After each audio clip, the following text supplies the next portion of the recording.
Cofondatrices d'Ava qui vont nous présenter Ava HR tout simplement et parler un peu de l'IA dans la fonction des ressources humaines. Salut Julie, salut Marilyn. Salut Salut Eva. Eva. Je vous laisse vous présenter rapidement. Ok. Oui, super, merci. Bonjour à tous, donc je suis Marilyn, cofondatrice d'Ava HR, donc société qu'on a créée avec Julie il y a un peu plus d'1 an maintenant.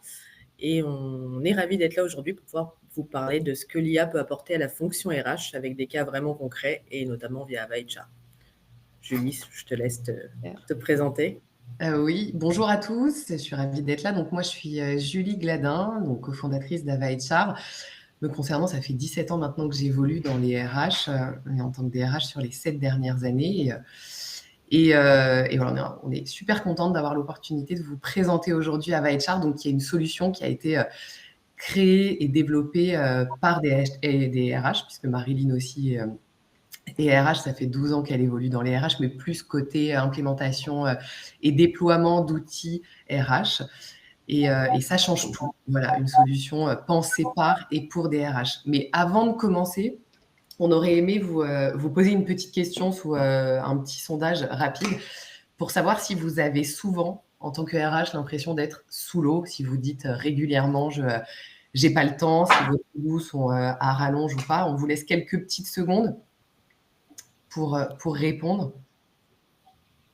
Et surtout, si vous avez des questions pendant ce webinaire, n'hésitez pas à les poser dans le chat, on y répondra avec plaisir. Alors, on va voir ce que ça donne. Voilà. Hop. Pour l'instant, il y a seulement 13% qui ne se sentent pas sous l'eau. Ouais, là, la majorité des personnes se sentent sous l'eau. Donc, qu'est-ce qu'on pourrait faire pour remédier à ça? Oui, en fait, la question, elle est pas innocente parce que c'est un constat qu'on a fait nous aussi fin 2022, début 2023, et en échangeant avec de nombreux RH, on s'est rendu compte qu'on était loin d'être des cas isolés. Et effectivement, un sondage du Lab RH de 2022 qui est paru 2023 annonçait des statistiques qui étaient un peu alarmantes, puisque 82% des professionnels des RH se disent usés, démotivés, au bord du burn-out, et 73% d'entre eux estiment passer 2/3 de leur temps sur des tâches administratives.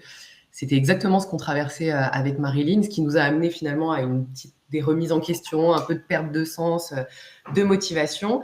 Et avec l'émergence des intelligences artificielles génératives fin 2022, on y a vu l'opportunité de soulager la fonction RH. On est dans une révolution technologique et cette révolution, pour une fois, elle peut vraiment nous servir. Et on s'est posé cette question, on s'est dit, mais si paradoxalement, finalement, c'était une IA qui nous permettait de nous recentrer sur l'humain.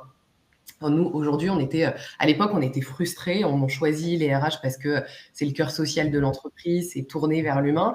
Et dans le quotidien, on est satellisé par des tâches chronophages, sans valeur ajoutée. C'est pas ce qui nous anime et c'est pas ce qui nous a fait choisir ce métier. Et avec les IA, et notamment avec les IA génératives, ça nous libère du temps, ça nous libère de la charge et ça nous permet de nous concentrer sur ce qui nous intéresse le plus dans la fonction, c'est-à-dire l'accompagnement de nos collaborateurs, l'humain, pour qu'il y ait moins de frustration côté RH et moins de frustration collaborateur.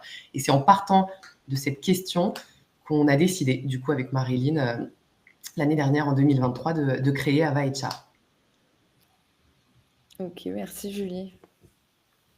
Je laisse la parole à Marilyn pour vous expliquer un petit peu Oui. quoi consiste. Alors effectivement, on entend beaucoup parler de la révolution de l'IA, mais concrètement, en fait, quels sont les avantages pour la fonction RH? Donc, tout d'abord, le premier qui semble le plus évident, c'est le gain de temps. Là où avant, on pouvait passer 30 minutes sur la rédaction d'une offre d'emploi, avec l'IA, il est possible d'obtenir un résultat 100% unique et adapté à l'image de l'entreprise, simplement avec quelques mots-clés. Donc, ça peut s'appliquer à une grande majorité des documents et des contenus RH, comme on va le voir tout à l'heure avec la démo. Et c'est également un gain de temps énorme pour obtenir des réponses et éviter de passer un temps fou à chercher des informations, que ce soit sur Internet, sur les conventions collectives, les jurisprudences. Donc, le gain de temps, c'est vraiment l'atout le plus évident de l'IA pour les RH. Ensuite, effectivement, ça permet d'oublier le syndrome de la page blanche, surtout dans un contexte où il faut pouvoir se démarquer pour attirer ou fidéliser des talents. Ça permet d'avoir une source d'inspiration qui est illimitée pour toutes les communications, qu'elles soient internes ou externes, que ce soit des mails, des messages d'approche différenciants pour les candidats ou des posts LinkedIn pour booster sa marque employeur. Ça apporte une vraie réponse et on n'a plus de problème d'inspiration.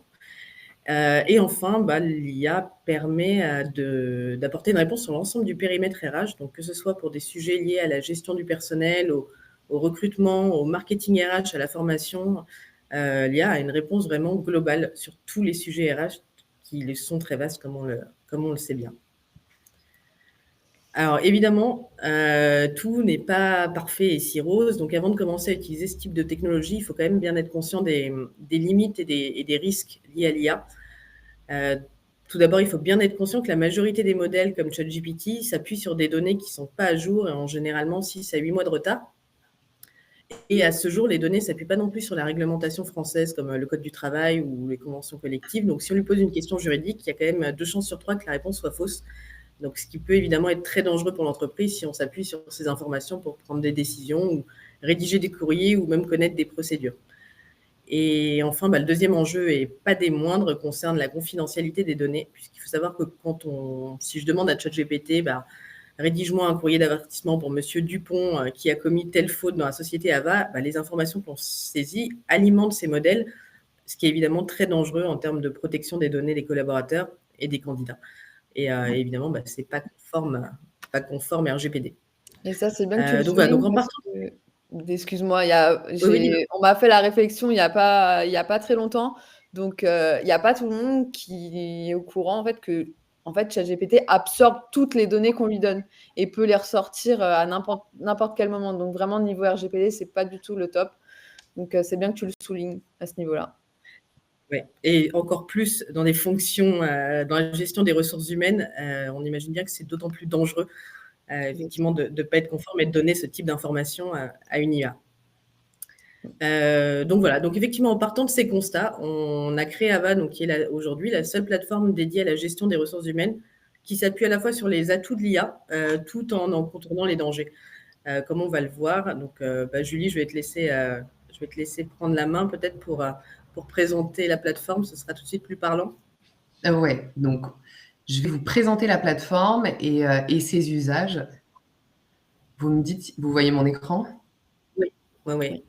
Ok, super. Donc là, on est sur le tableau de bord d'Ava. Donc en tant qu'utilisateur, on arrive directement sur ce dashboard. Ici, je vais retrouver les 2 grandes fonctionnalités d'Ava. On a les modèles, nos templates, et nos coachs. On va commencer par les modèles. On a identifié 7 grandes familles du périmètre RH qui sont consommatrices de temps. Le recrutement, le marketing RH, les emails. Alors, ça peut paraître surprenant, mais les emails, on en a fait une catégorie à part entière, puisqu'on a fait le constat qu'on passait un temps disproportionné sur la rédaction de nos mails, surtout quand il y a beaucoup de monde en copie. Ça a toujours un petit côté stressant et parfois, on ne sait pas trop comment répondre ni rien. Donc, on en a fait une catégorie. On a des modèles aussi sur la gestion du personnel, le social, le volet social, la formation, les sujets QVT, RSE, les outils. Aujourd'hui, on a 80 modèles en tout et on est en train de créer une nouvelle catégorie sur tout ce qui va être CSE, IRP et on alimente régulièrement de nouveaux modèles en fonction des retours de nos clients. Quand on rentre dans une des catégories, alors je vais peut-être juste vous montrer dans tous les modèles. Ici, vous avez une barre de recherche qui vous permet d'aller chercher directement un modèle si vous ne savez pas où il est ni rien. Sinon, on peut les chercher. Dans le recrutement, on va vous proposer de vous accompagner sur la rédaction d'une offre d'emploi, la rédaction d'une lettre d'intention d'embauche, le salaire, des questions à poser en entretien. Tous les modèles sont construits de la même manière. Il n'y a pas besoin d'avoir à maîtriser l'art du prompt, comme on dit, le prompt engineering, la façon d'interroger un LLM. On s'en est déjà tout occupé, c'est pré-prompté. Il y a juste, toujours, sur chacun des modèles, à compléter des champs sur la colonne violette foncée de gauche pour avoir un rédactionnel le plus sur mesure et le plus personnalisé possible. On voit qu'il y a des champs qui sont obligatoires, d'autres recommandés. On va voir aussi qu'il y en a qui sont facultatifs. Si vous ne remplissez pas les champs obligatoires, vous ne pourrez pas générer. Les autres, ça n'a pas de conséquences.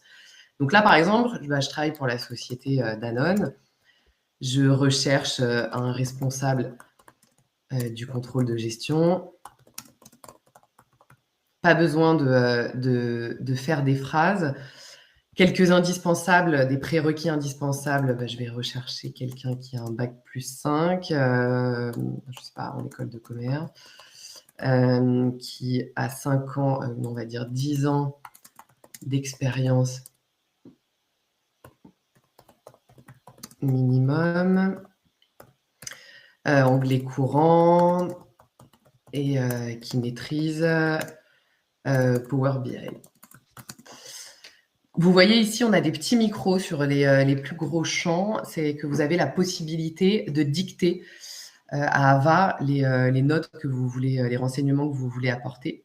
La description entreprise, elle est recommandée. C'est si vous voulez transmettre une culture bien spécifique ou un ADN qui vous est propre dans votre propre wording, mais ce n'est pas obligatoire. Je rentre le niveau de salaire ainsi que le type de contrat. Là, je recherche mon responsable du contrôle de gestion en CDI.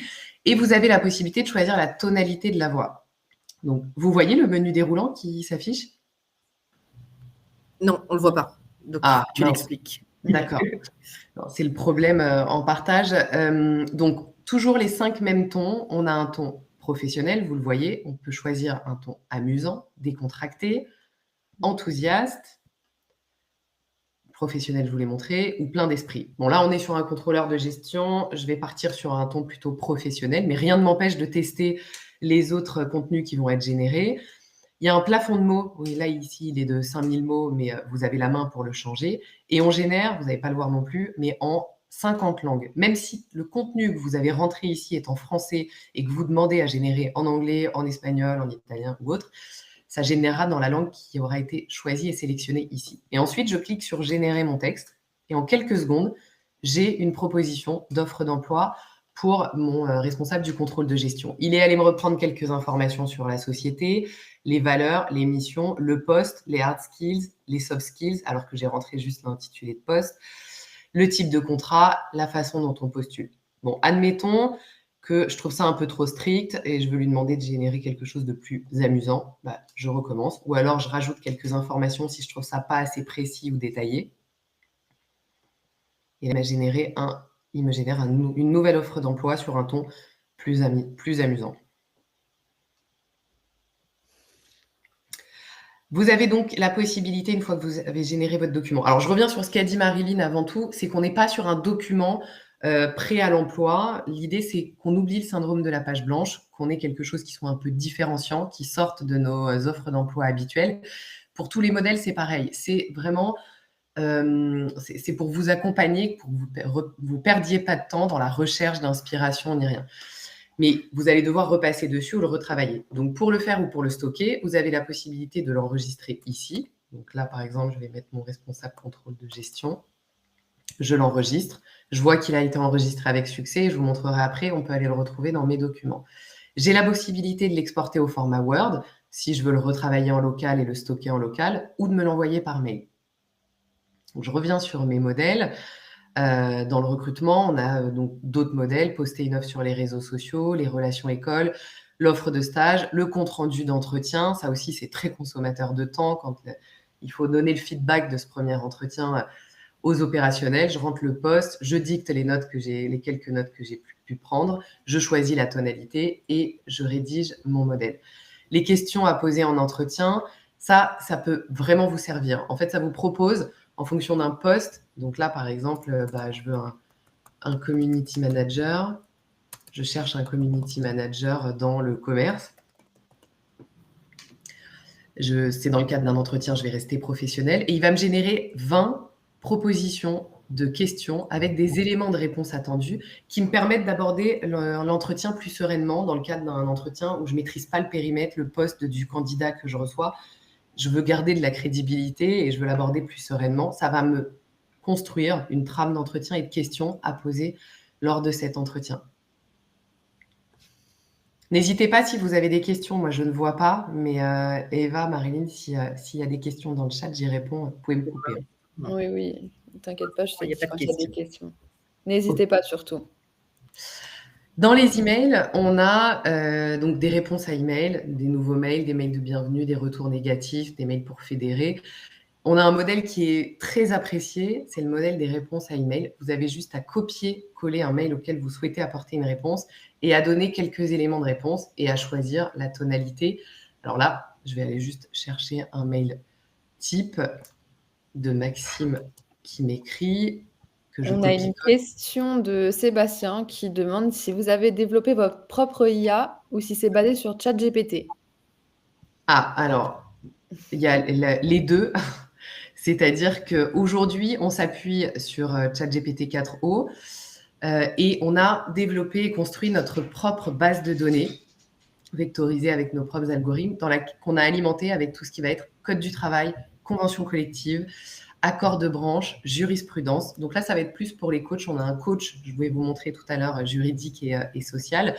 En rentrant et en spécifiant sa convention collective, il va vous apporter tous les éléments de réponse. Donc cette base de données, elle nous permet justement de garantir la fiabilité des données qui vont être communiquées. Ce qui n'est pas du tout le cas aujourd'hui sur ChatGPT, déjà pour une question d'actualisation. Il s'arrête à octobre 2023, aujourd'hui le 4o. Et aussi parce que voilà, quand on a besoin d'être accompagné dans des prises de décision, sur des décisions en lien avec la gestion du personnel, on doit toujours aller chercher les informations dans différentes sources. Et grâce à ce coach, lui, il va aller chercher dans des sources officielles qui sont actualisées tous les 15 jours pour apporter les réponses. Donc, on a ces deux bases de données-là. Ok, donc Sébastien demande si c'est bien en phase avec la RGPD, mais du coup, tu as répondu. Tu y as déjà répondu. Oui. On a une autre question de Laurent. Pourquoi ChatGPT plutôt que Gemini? Alors, on les a tous testés. On a testé GPT, Claude, Gemini, Mistral. On n'est pas du tout fermé. Aujourd'hui, c'est GPT qui nous apporte les meilleures réponses par rapport à nos questions. Mais on espère, on aimerait bien aussi passer sur Mistral pour une question de souveraineté. Et d'être sur une IA souveraine, mais on les teste tous et on peut changer en fait, on peut aller s'interfacer avec n'importe quel LLM à partir du moment où les résultats sont plus que satisfaisants, enfin qu'on considérera satisfaisants pour répondre à nos questions. Merci. Et Myriam nous demande si vous êtes sur une IA fermée. C'est-à-dire alors, on ne communique aucune information à ChatGPT, si c'est ça la question, Myriam. En fait, on est un peu comme si on était en navigation privée, c'est-à-dire qu'on a bloqué les informations. Donc, toutes les requêtes qui sortent d'Ava n'alimentent pas le LLM, donc ChatGPT en l'occurrence, mais ne les alimentent pas. Oui, c'était bien ça la question, du coup. Ok. Du coup, je termine ce modèle-là. Là, on est sur une réponse à email. Je vous le dis parce qu'on l'aime beaucoup et les retours de nos clients sont hyper positifs sur ce mail. Donc, j'ai Maxime qui m'a envoyé un mail. J'ai copié-collé son mail. J'ai donné quelques éléments de réponse à apporter pour qu'il puisse construire le mail. Je veux qu'il organise un call lundi PM ou mardi AM et le remercier pour son implication. Et là, donc je vais choisir, on se connaît bien avec Maxime, on se tutoie, donc je veux quelque chose de décontracté et je choisis le tutoiement en français et il va me générer 3 propositions de mail. Et ça génère à l'infini. Si jamais je ne suis pas satisfaite, je peux lui demander de régénérer pour avoir d'autres propositions.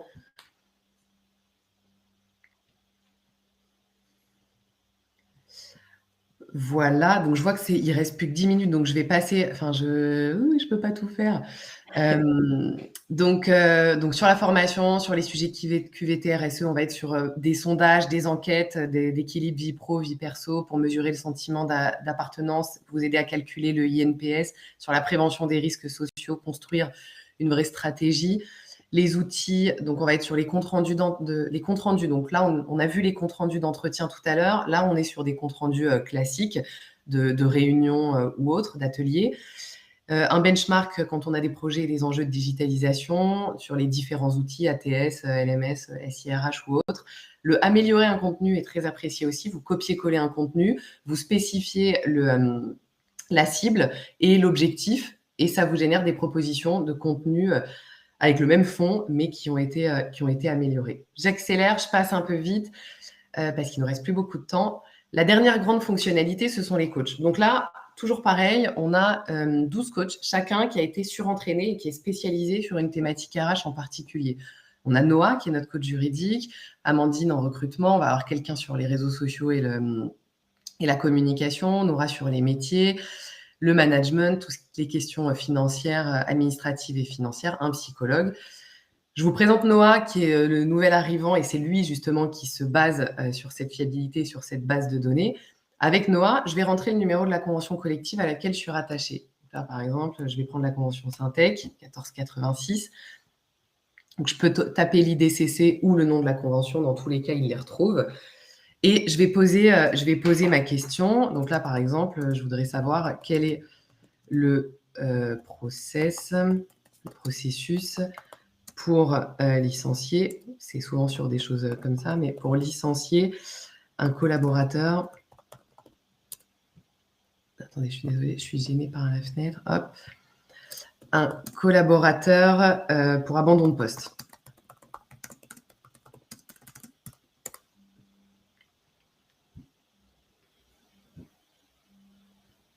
Bon, c'est toujours en démo qu'il est plus lent que d'habitude. Je suis désolée, d'habitude ça va plus vite.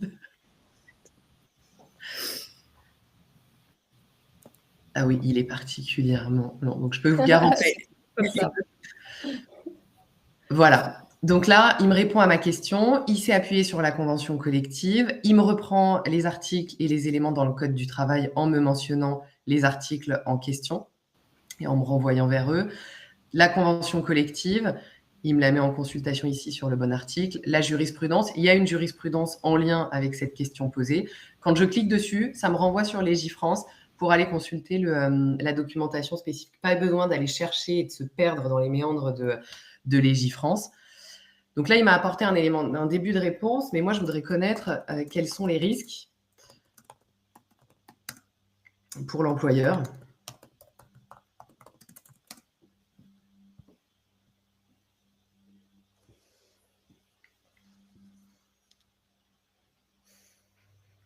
Donc, il me réexplique, il me reprend un peu le cadre de la procédure. Et là, il m'explique les risques en cas de non-respect, effectivement. Alors, on en a me mettant les sources et les articles de référence. Et enfin, je termine juste. Oui, vas-y. Et là, maintenant que j'ai compris, j'ai mieux compris, je voudrais qu'il me propose qu'il propose une lettre, un courrier, on va dire, de convocation à l'entretien préalable.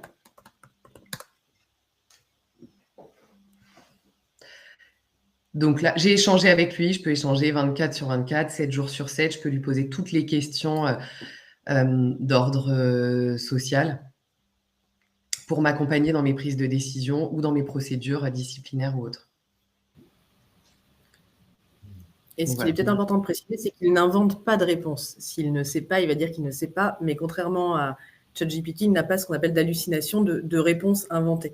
Donc quoi qu'il arrive, la réponse qui est apportée serait une réponse fiable. Voilà. Exactement. Du coup, Eva, tu avais des questions? Oui, c'est ça. Sébastien nous dit, on parle convention collective, mais peut-on trouver des accords d'entreprise? Alors non, parce que c'est privé. On va trouver quelques accords d'entreprise, ceux qui sont publics sur Légifrance, mais pas des accords d'entreprise internes et privés. Aujourd'hui, on va trouver des accords de branche, tous les accords de branche qui sont disponibles, mais pas les accords d'entreprise propres à chaque entreprise et qui sont d'ordre privé. Ok. Et est-ce que la solution se plug sur l'agenda Outlook? Alors ça, c'est une très bonne question. Ça fait partie de notre roadmap technique sur 2024 de permettre de s'interfacer avec les outils du quotidien, aujourd'hui Teams, Slack, WhatsApp ou autres. Donc bientôt, pas encore, mais bientôt. On a Sylvie qui nous demande que recouvre le chapitre social, gestion des IRP, CSE. Alors, sur la catégorie modèle, c'est ça, si je comprends bien, parce que c'est à ce moment-là que j'en ai parlé. Oui, là, on va mettre d'aide à la rédaction sur des PV, sur des procédures aussi, dans le cadre des élections, de la mise en place d'élections, ou de choses comme ça, tout ce qui pourrait être intéressant et apporter de la valeur dans cette catégorie-là et tout ce qui est en lien avec le rédactionnel. Ok. Et est-ce que la solution peut répondre aux besoins de la fonction publique? Avez-vous déjà des utilisateurs de la fonction publique? Alors, c'est une très bonne question et c'est la deuxième fois que je l'ai cette semaine. Alors, pas encore aujourd'hui parce qu'on n'a pas eu de... on commence à avoir des demandes en ce sens. Je sais que les salariés de la fonction publique ne dépendent pas du même code de travail et même pas du même cadre législatif et réglementaire. C'est quelque chose qu'on peut faire et qu'on peut mettre en place. Aujourd'hui, c'est pas le cas, mais on peut très bien alimenter notre base de données de ces informations-là, propres à la fonction publique. Super. Et Myriam nous demande comment avez-vous entraîné le coach psychologue? En lui posant beaucoup de questions sur... alors attendez, je vais juste revenir sur la presse. En lui posant beaucoup de questions sur des conflits qu'il peut y avoir entre collaborateurs, sur des manières d'aborder des situations conflictuelles ou difficiles, de management. On lui a posé plein de questions qu'on se serait posées en tant que RH ou qu'on nous a déjà posées en tant que RH. Et on lui a demandé de se mettre dans une posture de psychologue, d'être dans la bienveillance, dans l'écoute, dans la compréhension et d'accompagner finalement la personne qui va poser les questions. Ok. Et Thomas, du coup, rebondit sur l'autre question. Il demande, est-ce que l'on peut ajouter nos accords d'entreprise pour qu'ils puissent répondre à partir de nos accords, en plus de la convention collective? Alors, on a la possibilité de proposer. Ça aussi, c'est des questions qui nous ont été pas mal posées par des prospects ou des clients. Donc, c'est quelque chose qu'on est en train d'étudier, qui fait aussi partie de la roadmap. On se connaît la faisabilité. Mais après, il faut qu'on échange au cas par cas. Oui, il y a la possibilité de rajouter une troisième base de données, finalement, que Ava pourra aller interroger, qui sera propre à l'entreprise et sécurisée, dans laquelle chaque entreprise pourra ajouter ses accords d'entreprise, son règlement intérieur, toute la doc interne qu'elle possède aujourd'hui.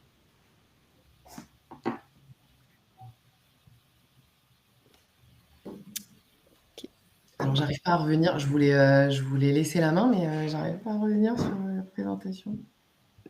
Ah, ça y est. Ah, super.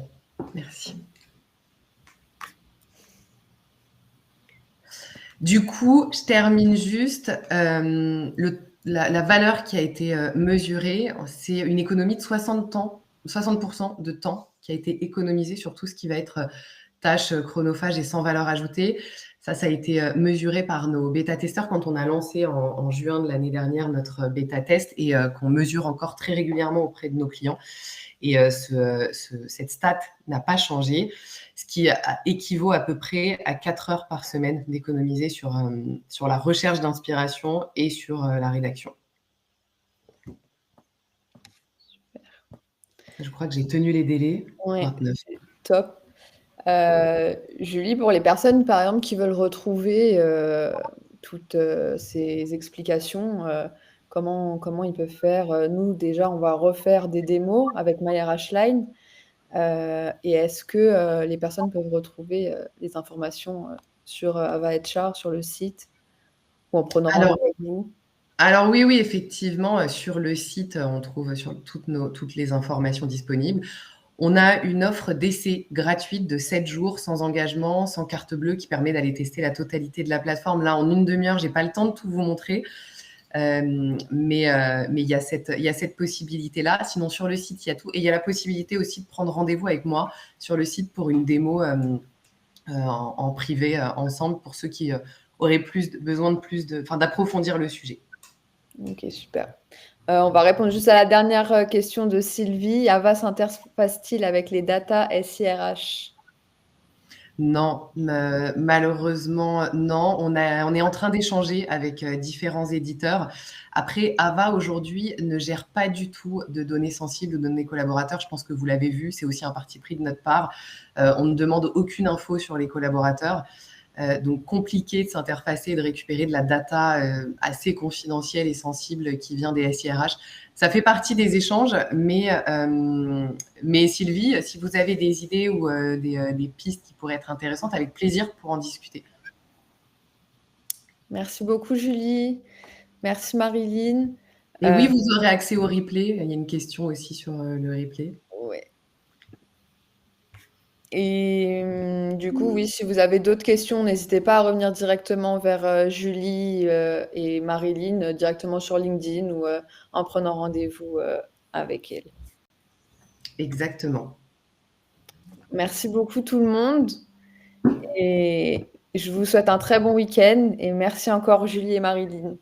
Merci Eva, merci Maya Rastein et à très vite. À Bonne journée très à tous. vite. Bonne journée. Au revoir. Au revoir.